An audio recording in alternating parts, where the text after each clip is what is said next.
Hello viewers, welcome to my ARD take YouTube channel. তো বন্ধুরা, বর্তমানে রাজ্যের বিভিন্ন জেলায় কিন্তু আইসিডিএস রিক্রুটমেন্ট শুরু হয়ে গেছে। তো বিভিন্ন ডিস্ট্রিক্টে রিক্রুটমেন্ট চলছে, এছাড়াও কোন ব্লকে এখন বর্তমানে চলছে এবং কোন পঞ্চায়েতে রিক্রুটমেন্ট চলছে সেগুলো আজকে আমরা দেখে নেবো এই ভিডিওয়। তো ভিডিওটি স্কিপ না করে অবশ্যই শেষ পর্যন্ত দেখো এবং বন্ধুদের শেয়ার করো যাতে তারাও এই রিক্রুটমেন্টে অংশ নিতে পারে। তো দেখতে পাচ্ছ বিজ্ঞপ্তিটি আমরা ওপেন করে নিয়েছি। এখানে প্রথমেই দেওয়া আছে স্মারক সংখ্যা, তারপর ডান দিকে রয়েছে একটি ডেট। তো এই ডেটে কিন্তু পাবলিশ করা হয়েছে নোটিশটি, দেখো 24/7/2024 তারিখে। তো বিজ্ঞপ্তিতে যেটা বলা হয়েছে, বনগাঁট যে পঞ্চায়েত সমিতি রয়েছে তার আন্ডারে যে গ্রাম পঞ্চায়েতগুলি রয়েছে সেখানে কিন্তু অঙ্গনওয়াড়ি সহায়িকা পদে নিয়োগ করা হচ্ছে। তো এখানে কেবলমাত্র মহিলারাই আবেদন করতে পারবে। এছাড়া যে মহিলা আবেদন করছো তো তাকে সেই পঞ্চায়েতের আন্ডারে বাসিন্দা হতে হবে, অর্থাৎ সেই পঞ্চায়েতেরই কিন্তু রেসিডেন্স তার থাকতে হবে। তারপর এখানে দেখো অন্য কোনো পঞ্চায়েতে আবেদন করতে পারবেন না, অর্থাৎ যিনি যে পঞ্চায়েতে বসবাস করে তাকে সেই পঞ্চায়েতেরই আবেদন করতে হবে। এরপর এখানে যেটা বলা হয়েছে, এই নিয়োগটি সম্পূর্ণরূপে স্বেচ্ছাসেবকমূলক। এই কাজটি কিন্তু কোনো সরকারি সহায়িকা বলে গণ্য হবে না। তো এই কাজের জন্য তাদেরকে দুটি ভাতা প্রদান করা হবে, একটা হচ্ছে সাম্মানিক ভাতা, একটা অতিরিক্ত ভাতা। তো এখানে সাম্মানিক ভাতা তোমাদের থাকছে 2250 টাকা এবং অতিরিক্ত ভাতা থাকছে 4550 টাকা। এরপর দেখো এখানে গ্রাম পঞ্চায়েতগুলিকে উল্লেখ করা হয়েছে এবং মোট ভ্যাকেন্সি কত রয়েছে সেগুলো পাশে দেওয়া রয়েছে। এখানে যেমন আকাইপুর পঞ্চায়েত, তো এখানে মোট ভ্যাকেন্সি রয়েছে 8টি, বৈরামপুর জিপিতে রয়েছে 9টি, ছয়ঘড়িয়াতে রয়েছে 7টি, চৌবেড়িয়া 1-এ রয়েছে 7টি, চৌবেড়িয়া 2-তে রয়েছে 12টি। তারপর ধর্মপুকুরিয়া এই যে জিপিটি রয়েছে এখানে তোমাদের শূন্যপদ রয়েছে 8টি। এবার আরেকটু নিচে চলে আসবো, এইখানে দেখো দীঘাড়ি পঞ্চায়েত, তো দীঘাড়ি পঞ্চায়েতে রয়েছে 7টি, গঙ্গানন্দপুরে রয়েছে 12টি শূন্যপদ, গোড়াপোতাতে রয়েছে 14টি, ঘাটবাওয়ার যে জিপি রয়েছে সেখানে 8টি শূন্যপদ রয়েছে, গোপালনগর 1-এ রয়েছে 7টি, এছাড়া গোপালনগর 2-তে রয়েছে মোট 8টি। তাছাড়া কালুপুর যে জিপি রয়েছে সেই কালুপুর জিপিতে টোটাল শূন্যপদ রয়েছে 10টি। তো এবার আরেকটু নিচের দিকে চলে আসবো, এখানে দেখো পাল্লা, তো পাল্লা যে জিপি রয়েছে সেখানে মোট 3টি শূন্যপদ রয়েছে, সুন্দরপুরে রয়েছে 5টি শূন্যপদ, ট্যাংরাতে রয়েছে 4টি। তো এখানে টোটাল 16টি জিপির মধ্যে তোমাদের 129টি কিন্তু শূন্যপদ রয়েছে। তো তোমরা নিজের নিজের যে পঞ্চায়েত রয়েছে সেগুলোতে অ্যাপ্লিকেশন করতে পারবে। এবার দেখো নিচের দিকে চলে আসবে, এখানে দেখো আর্থিকভাবে অনগ্রসর শ্রেণী অর্থাৎ ইডাব্লিউএস ক্যাটাগরি অথবা তোমাদের যে SC ST OBC যারা রয়েছে তাদের যে সার্টিফিকেট, সেই সার্টিফিকেটগুলো কিন্তু তোমাদের কাছে থাকতে হবে যেদিন তোমরা আবেদন করছো। এছাড়াও যারা শারীরিক প্রতিবন্ধী রয়েছে তাদের কিন্তু ন্যূনতম 40% অক্ষম থাকতে হবে। তো তাদের সার্টিফিকেটগুলি তোমাদের কাছে কিন্তু থাকতে হবে, যে কোনো দিন চাইতে পারে বা তোমাদের নিয়োগের পূর্বেই কিন্তু এগুলো সত্যতা যাচাই করা হতে পারে। 2 নম্বরে যেটা বলা হয়েছে, পশ্চিমবঙ্গের বাইরে থেকে জারি হওয়া সার্টিফিকেটগুলি কিন্তু কোনো মতেই গ্রাহ্য হবে না। তো SC ST OBC যে সার্টিফিকেটগুলো রয়েছে সেই সার্টিফিকেটগুলো পশ্চিমবঙ্গের বাইরে হলে কিন্তু কোনো ভ্যালু থাকবে না। 3 নম্বরে তোমাদের যে সার্টিফিকেটগুলি রয়েছে অর্থাৎ তপশিলি জাতি উপজাতি বা SC ST OBC যে ক্যাটাগরি রয়েছে তোমাদের যে সার্টিফিকেটগুলি সেগুলো কিন্তু কলকাতা ছাড়া দক্ষিণ 24 পরগনার মধ্যে হলে জেলাশাসক অথবা অতিরিক্ত জেলাশাসক বা জেলা কল্যাণ আধিকারিক এদের কাছ থেকে কিন্তু ইস্যু হতে হবে। 4 নম্বরে যেটা বলা হয়েছে, এই সমস্ত ক্যাটাগরি সার্টিফিকেটগুলি অর্থাৎ এখানে যেটা বলা হয়েছে অনগ্রসর শ্রেণী ক্যাটাগরি A B তাদেরকে কিন্তু নন ক্রিমিলিয়ারের শংসাপত্র জমা করতে হবে। 5 নম্বরে দেখো প্রতিবন্ধী যারা রয়েছে, তো তোমাদের যে সার্টিফিকেটটি রয়েছে সেটি সরকারি মেডিকেল কলেজ অথবা মেডিকেল বোর্ড বা পশ্চিমবঙ্গ জেলা হাসপাতাল বা পশ্চিমবঙ্গ মহকুমা হাসপাতালে মেডিকেল বোর্ডের দ্বারা প্রদত্ত হতে হবে, অর্থাৎ এইসব জায়গা থেকে কিন্তু ইস্যু হতে হবে। এবার আরেকটু স্ক্রল করে নিচের দিকে চলে আসবো, তো এইখানে দেখো আবশ্যিক শর্তাবলী। তো আবশ্যিক শর্তাবলীতে যেটা বলা হয়েছে কতে দেখো প্রার্থীকে অবশ্যই ভারতীয় নাগরিক এবং মহিলা হতে হবে। দ্বিতীয়ত ন্যূনতম শিক্ষাগত যোগ্যতা। তো এইখানে বলা হয়েছে আবেদনের তারিখকে ভিত্তি করে যিনি আবেদন করছেন তাকে অবশ্যই কিন্তু উচ্চ মাধ্যমিক পাস যে কোনো শাখা থেকে হতে হবে। তো এইখানে SC ST OBC A OBC B যারা রয়েছে বা PHDW যারা ক্যান্ডিডেট রয়েছে সবার ক্ষেত্রেই কিন্তু একই নিয়ম, অর্থাৎ সবাইকে HS পাস হতে হবে। এখানে উচ্চগত শিক্ষকতা যদি থাকে যোগ্যতা প্রার্থীদের কোনো ক্ষেত্রে তাদের অন্তরায় হবে না, অর্থাৎ হায়ার এডুকেশনের কোনো এখানে যে বেনিফিট সেটা কিন্তু নেই।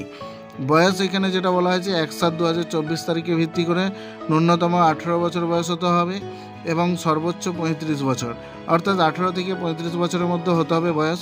এখানে SC ST OBCদের যে কাস্টের যে ছাড় পাওয়া যায় সেই ছাড় কিন্তু বয়সের ছাড় তোমরা এখানে পাবে না। স্থায়ী বাসস্থান সংক্রান্ত শর্ত, যে আবেদনকারিণী যে পঞ্চায়েতের স্থায়ী বাসিন্দা শুধুমাত্র সেই পঞ্চায়েতের মোট শূন্যপদের ভিত্তিতে সেই পঞ্চায়েতেই আবেদন করতে পারবেন। অর্থাৎ যিনি যে পঞ্চায়েতে বাস করে তাকে সেই পঞ্চায়েতের রেসিডেন্সি নিতে হবে এবং সেই পঞ্চায়েতের ভ্যাকেন্সির উপরেই কিন্তু তাকে নিয়ে এই অ্যাপ্লিকেশনটি করতে হবে। তারপর দেখো পরীক্ষা, এখানে বলা হয়েছে সকল আবশ্যিক শর্ত পূরণের সাপেক্ষে যোগ্য প্রার্থী তথা আবেদনকারিণীদের পরীক্ষার মাধ্যমে নির্বাচন করা হবে। এখানে পরীক্ষার দেখো মোট মার্কস রয়েছে 100 নম্বর। প্রথমে 90 নম্বরে লিখিত পরীক্ষা হবে। লিখিত পরীক্ষায় তোমরা সময় পেয়ে যাবে 2 ঘন্টা। লিখিত পরীক্ষায় যিনি পাস করবে তাকে মৌখিক পরীক্ষার জন্য প্রবেশাধিকার দেওয়া হবে। অর্থাৎ লিখিত এক্সামে কোয়ালিফাইড করলে তাকে কিন্তু ভাইভাতে ডাকা হবে। মৌখিক পরীক্ষা 10 নম্বরের হবে। এছাড়া শারীরিকভাবে প্রতিবন্ধী যারা রয়েছে তাদের জন্য এক্সট্রা কিন্তু 40 মিনিট বরাদ্দ করা থাকবে। তো তারা মোট এখানে 2 ঘন্টা 40 মিনিট সময় পেয়ে যাবে রিটেন এক্সামের জন্য। তারপর আমরা আরেকটু নিচে স্ক্রল করে নেমে যাব। এখানে দেখো লিখিত পরীক্ষা পাঠ্যক্রম নিম্নরূপ। এখানে যেটা বলা হয়েছে স্থানীয় ভাষায় 150 শব্দের মধ্যে অঙ্গনওয়াড়ি কেন্দ্রে পরিষেবা সংক্রান্ত সচেতনতা বিষয়ক একটি রচনা লিখতে হবে, যেটা 15 নম্বর থাকবে, সেটা অষ্টম শ্রেণীর মানের। পাটিগণিত থাকবে 20 নম্বর, অষ্টম শ্রেণী মানের। নিরাপদ রন্ধন পদ্ধতি, জনস্বাস্থ্য ও স্বাস্থ্যবিধি বিষয়ক প্রশ্ন থাকবে 15 নম্বর।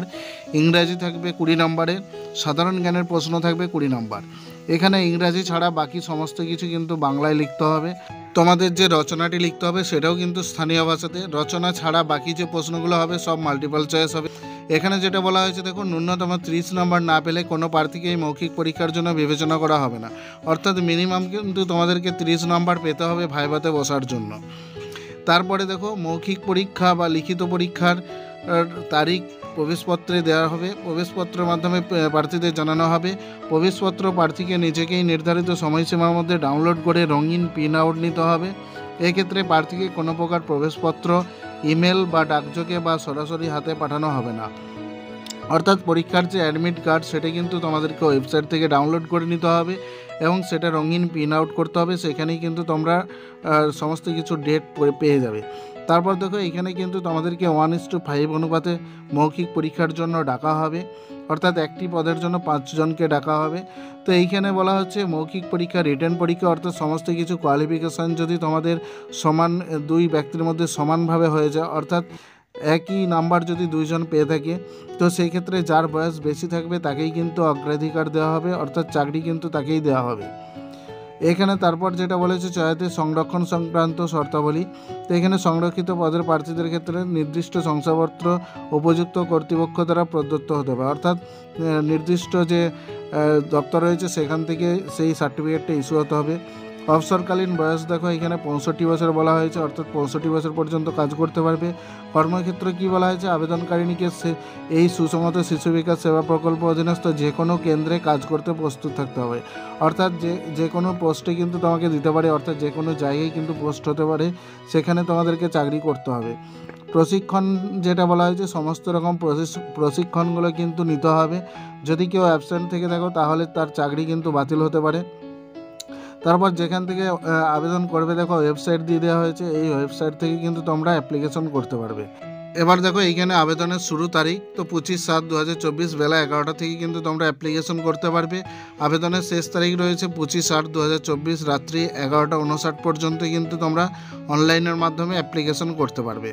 এখানে দেখো বলেছে অনলাইনে দরখাস্ত করার সময় শুধুমাত্র নিম্নলিখিত প্রমাণপত্র সময়ের স্ক্যান কপি ওয়েবসাইটে আপলোড করতে হবে। অর্থাৎ যে সমস্ত ডকুমেন্টসগুলো তোমাদেরকে আপলোড করতে হবে সেগুলো দেখো এখানে দেওয়া রয়েছে। প্রথমেই দেওয়া রয়েছে সাম্প্রতিক সময়ে তোলা 1 কপি ছবি, অর্থাৎ এখানে কিন্তু তোমাদের পাসপোর্ট ছবি লাগবে 1 কপি, যেটা আপলোড করতে হবে। এছাড়া তোমাদেরকে কিন্তু আরও 2 কপি এক্সট্রার সঙ্গে রাখতে হবে। তারপর দিয়ে যেটা বলা হয়েছে নীল অথবা কালো কালিতে আবেদনকারিনীর নামের সম্পূর্ণ সই, অর্থাৎ এখানে তোমাদেরকে একটা সই আপলোড করতে হবে। তারপর দেখো বিশেষ দ্রষ্টব্যতে যেটা বলা হয়েছে 1 নম্বরে, প্রার্থী অথবা আবেদনকারিণীকে স্থায়ী বাসিন্দা হওয়ার প্রমাণপত্র হিসেবে প্রার্থীকে দেওয়া সংশ্লিষ্ট লোকসভার সদস্য বা সভাধিপতি, এলাকার বিধায়ক, এদের কাছ থেকে কিন্তু একটা সার্টিফিকেট নিতে হবে, যেটা তোমাদের পরীক্ষার সময় কিন্তু সেটা অ্যাডমিটের সাথে নিয়ে যেতে হবে। 2 নম্বরে যেটা বলা হয়েছে আবেদনপত্র দাখিল করার সময় প্রার্থীকে রঙিন পাসপোর্ট মাপের সাইজের ছবি আপলোড করতে হবে। সেই ছবিটি কিন্তু 6 মাসের বেশি পুরনো হওয়া চলবে না। তারপর এই ছবিটি কিন্তু অন্তত 3টি কপি নিজের কাছে রাখতে হবে এবং ছবির যে ব্যাকগ্রাউন্ড হবে সেটা অবশ্যই কিন্তু হোয়াইট কালারের হতে হবে। তারপর দেখো 3 নম্বরে প্রার্থী তথা পরীক্ষার্থীকে পরীক্ষা কেন্দ্রে নীল বা কালো ডট পেন ব্যবহার করতে হবে। 4 নম্বরে যেটা বলা হয়েছে, যেমন সই আবেদন করার সময় আপলোড করা হয়েছে সেরকম সই কিন্তু পরীক্ষা কেন্দ্রে করতে হবে। 5 নম্বরে যেটা বলা হয়েছে, যে ওয়েবসাইটে বা পোর্টালে আবেদন দাখিল বা আপলোড করা হচ্ছে সেখান থেকে প্রবেশপত্র অর্থাৎ অ্যাডমিট কার্ড কিন্তু ডাউনলোড করতে হবে, রঙিন প্রিন্ট আউট করতে হবে। 6 নম্বরে দেখো, আর্থিকভাবে অনগ্রসর শ্রেণী প্রার্থীকে সরাসরি আবেদন করতে হবে।